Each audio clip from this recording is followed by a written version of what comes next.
Dengan harapan Allah akan lipat gandakan itu. Bolehkah kita berharap agar Allah lipat gandakan? Lah memang bagian dari janjinya Allah. Ikhlas itu ada level-levelnya. Dimana secara logika belajar untuk naik level itu adalah dari yang paling bawah. Sebelum saya lanjutkan materi di video kali ini, saya informasikan sekaligus mengajak Anda untuk bergabung di webinar yang saya adakan pada tanggal 1 Desember. Dan di sana kita akan mengupas tuntas tentang materi Law of Attraction atau hukum tarik-menarik. Di mana biasanya saya adakan ini secara offline, kali ini saya akan adakan secara online, tapi durasinya sama. Dimulai dari jam 9 pagi sampai jam 3 sore, insya Allah kurang lebihnya. Di sana akan dikupas semuanya terkait tentang LOA itu bagaimana, kemudian bagaimana caranya menerapkan LOA. Juga akan membahas tentang luka batin, mental block, dan sebagainya.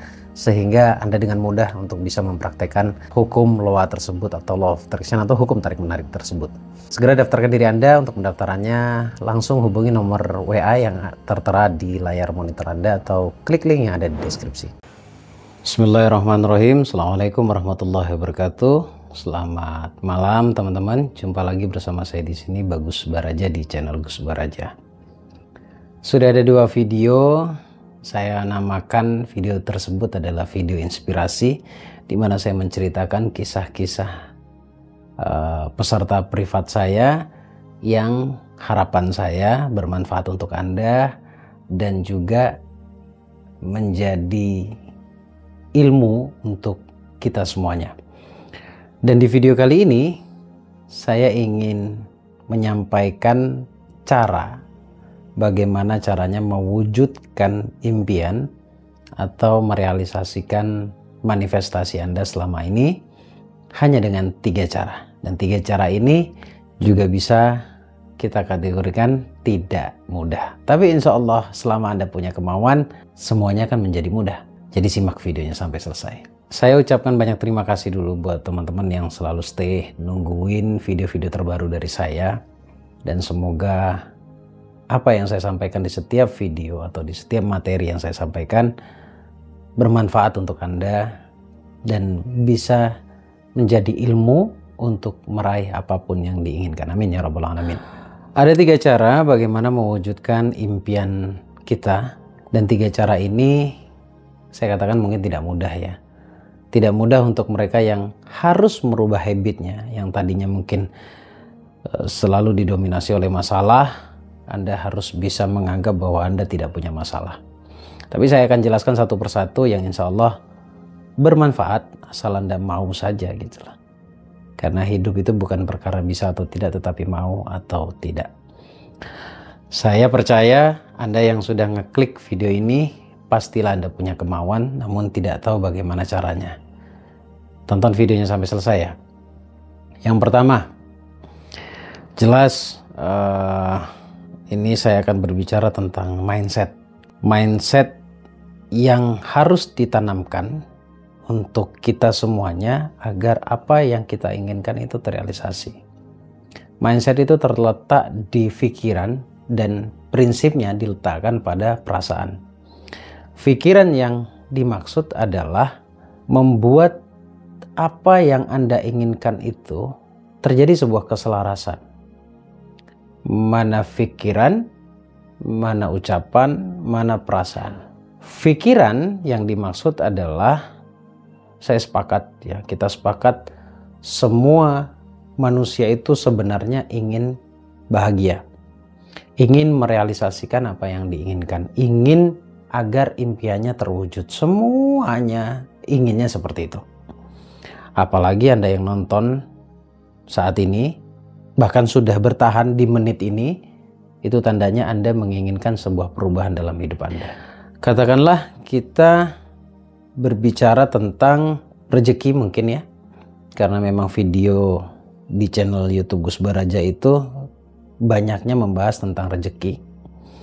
Yang pertama, tanamkan dulu bahwa kita itu benar-benar mau terhadap apa yang kita inginkan. Ini kita bicara tentang rezeki.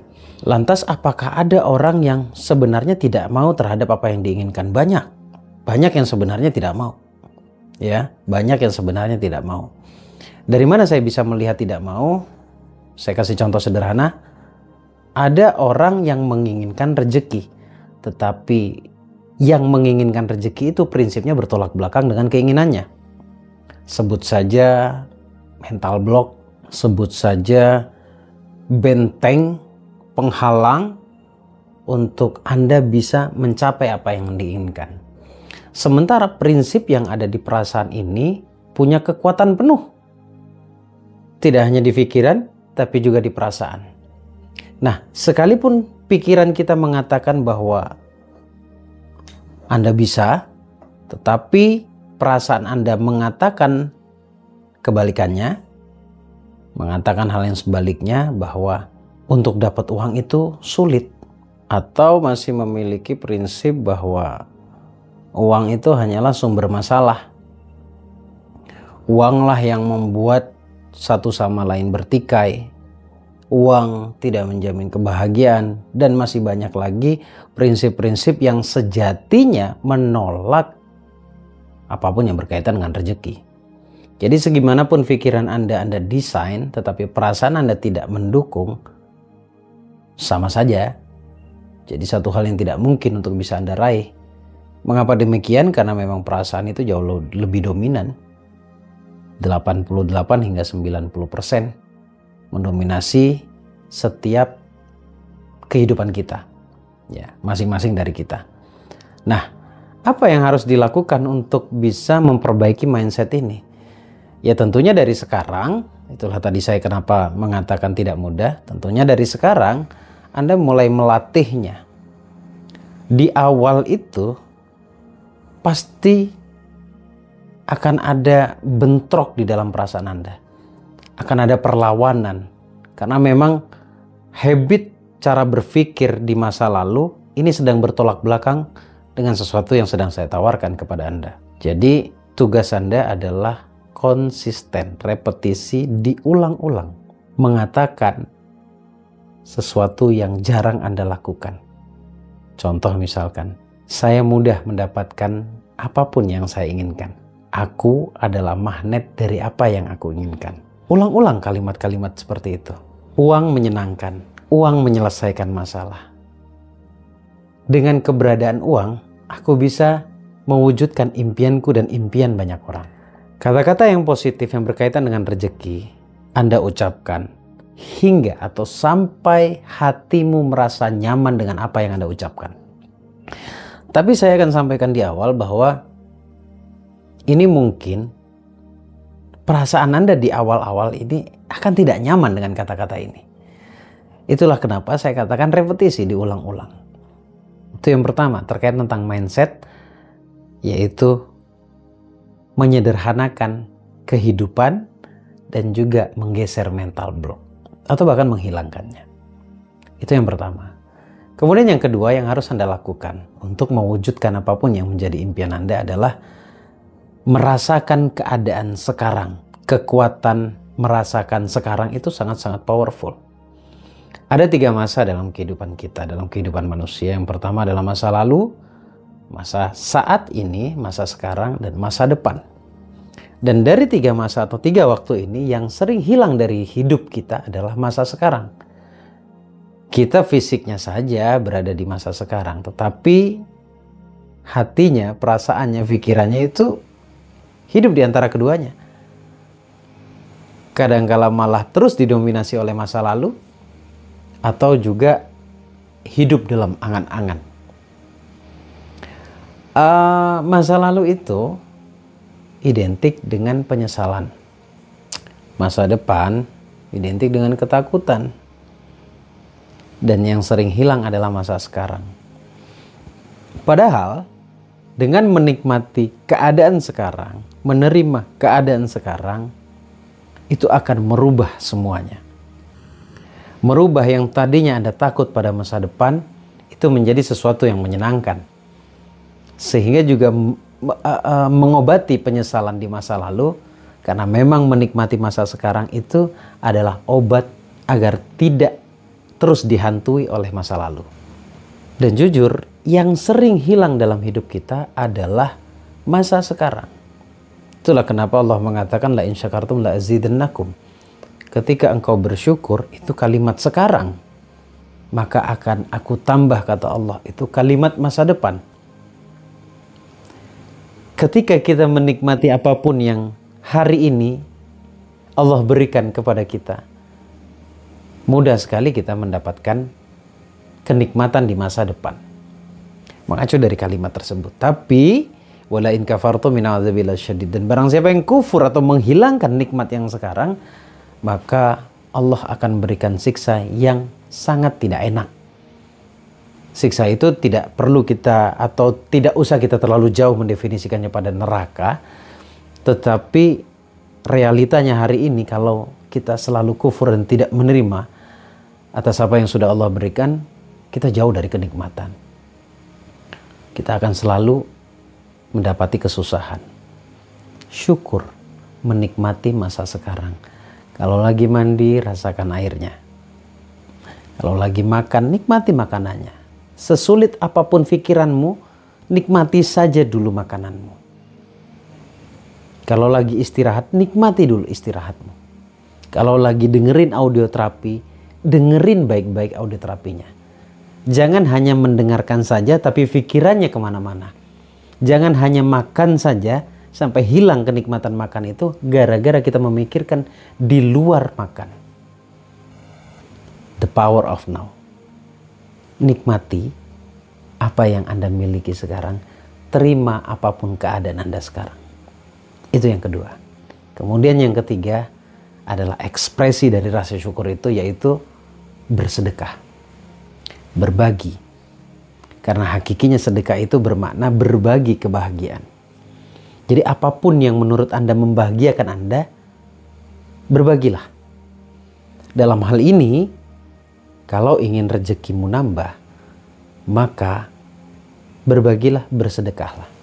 Karena sebenarnya begini, mungkin kita tidak sadar ya, kita itu sebenarnya punya hutang sama Allah. Banyak banget hutangnya. Tapi saya mau bicara tentang sedekah di sini.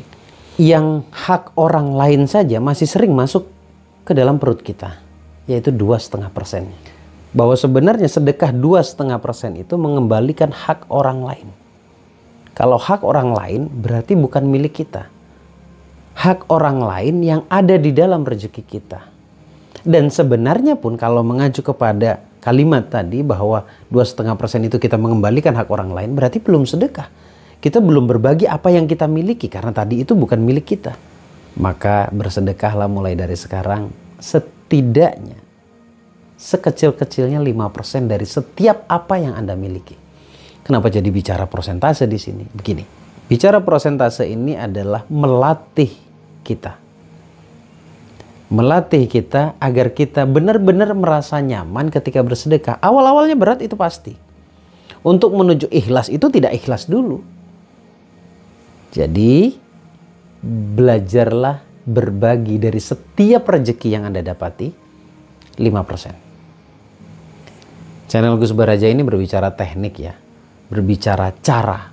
Jadi tidak banyak literasi tentang motivasi, tetapi bicara tentang cara. Nah, berbagi setidaknya 5%. Setiap kali mendapatkan rezeki. Dengan harapan Allah akan lipat gandakan itu. Bolehkah kita berharap agar Allah lipat gandakan? Lah memang bagian dari janjinya Allah. Ya. Ikhlas itu ada level-levelnya. Di mana secara logika belajar untuk naik level itu adalah dari yang paling bawah. Ikhlas itu tidak boleh berharap selain daripada Allah. Jadi kalau kita berharap kepada Allah itu sah, itu boleh. Yang tidak boleh, Anda berharap kepada selain daripada Allah. Misal Anda berharap kepada tempat di mana Anda bekerja. Itu tidak boleh. Anda berharap pada bisnis Anda. Itu tidak boleh. Karena ketika Anda salah tempat Anda berharap, Anda menyimpan cinta di situ. Dan ingat, Allah itu menguji kita dengan sesuatu yang kita cintai. Jadi letakkan pengharapanmu di tempatnya, yaitu Allah. Berharap semata-mata hanya kepada Allah. Tidak berharap selain daripada Allah. Nah, ketika bersedekah, taruh satu harapan dalam hati agar Allah terima dulu kebaikanmu, amal solehmu, dan berharap berdoa kepada Allah agar Allah jadikan wasilah dari sedekahmu itu, Allah wujudkan, Allah kabulkan doamu. Bolehkah ini? Boleh. Tapi saya yakin suatu saat ketika Anda sudah terlatih, cara ini sudah tidak Anda perlukan. Jadi ini cara untuk memulai agar hati benar-benar bisa mengerti ikhlas itu apa. Saya sampaikan tadi bahwa suatu saat teknik ini, cara ini sudah tidak lagi Anda butuhkan.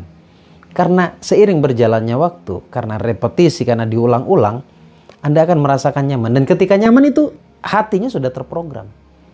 Hati Anda sudah terprogram, sudah ada keyakinan bahwa sejatinya bersedekah adalah berbagi kebahagiaan. Dan percaya betul bahwa Allah akan ganti dengan sesuatu yang lebih baik lagi.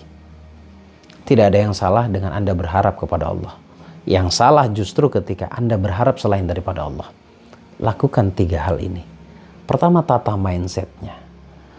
Perbaiki sudut pandang Anda. Penilaian Anda terhadap rezeki. Sementara rezeki itu memang datangnya dari Allah. Maka perbaiki sudut pandangmu.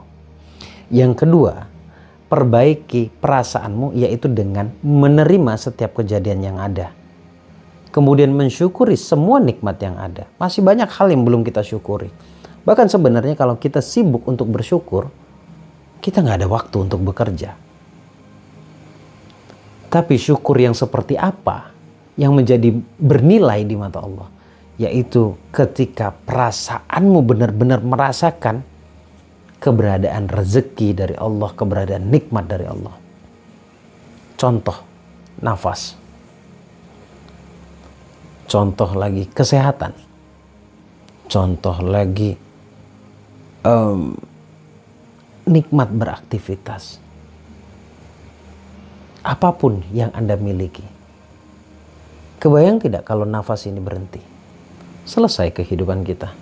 Pernahkah kita benar-benar sampai terenyuh? Ya Allah, terima kasih atas nafas ini. Begitu nikmat ya Allah. Setiap nafas masuk, nafas keluar, terima kasih ya Allah. Nikmat makan, sarapan pagi, nikmat hangatnya matahari pagi hari. Nikmat senyum orang-orang terkasih, orang-orang tersayang. Kemudian kesehatan mereka, yang kita senang kalau mereka sehat. Kalau mereka sakit, kita juga yang sedih. Banyak sekali hal yang belum kita syukuri. Itu yang kedua. Kemudian yang terakhir adalah belajarlah untuk bersedekah. Mulailah berbagi kebahagiaan untuk orang lain. Dan jangan pernah khawatir untuk bab sedekah. Allah akan cukupkan. Allah akan cukupkan. Sangat banyak sekali janji Allah terkait sedekah. Kita cenderung percaya pada manusia, tetapi seakan kita tidak percaya kepada Allah. Kita diajak bisnis orang lain dengan janji profit sekian, kita langsung menerimanya dan tidak pernah pikir panjang untuk keluar modal. Tetapi ketika Allah yang ngajak bisnis, kita tiba-tiba pintar. Tiba-tiba logika kita hidup. Padahal yang jelas-jelas tidak akan pernah bohong itu adalah Allah. Manusia itu berpotensi berbohong. Manusia itu berpotensi mengkhianati kita, tapi Allah tidak pernah mengkhianati kita, tidak akan pernah berbohong atau mengkhianati kita. 3 hal, praktekkan, amalkan, insya Allah akan membawa manfaat. Karena sebenarnya penjelasan sederhana ini, 3 hal ini dilakukan oleh banyak orang yang hari ini sudah berbahagia hidupnya. Bahkan dulunya mereka dalam keadaan yang himpit, sedih, rezeki pun sempit. Tapi dengan 3 cara sederhana ini yang mungkin menurut Anda biasa saja, tapi kehidupan mereka berubah semuanya, termasuk saya. Terima kasih teman-teman, semoga bermanfaat. Senang bisa berbagi. Sukses selalu untuk Anda semuanya. Assalamualaikum warahmatullahi wabarakatuh. Allahumma shalli ala sayyidina Muhammad.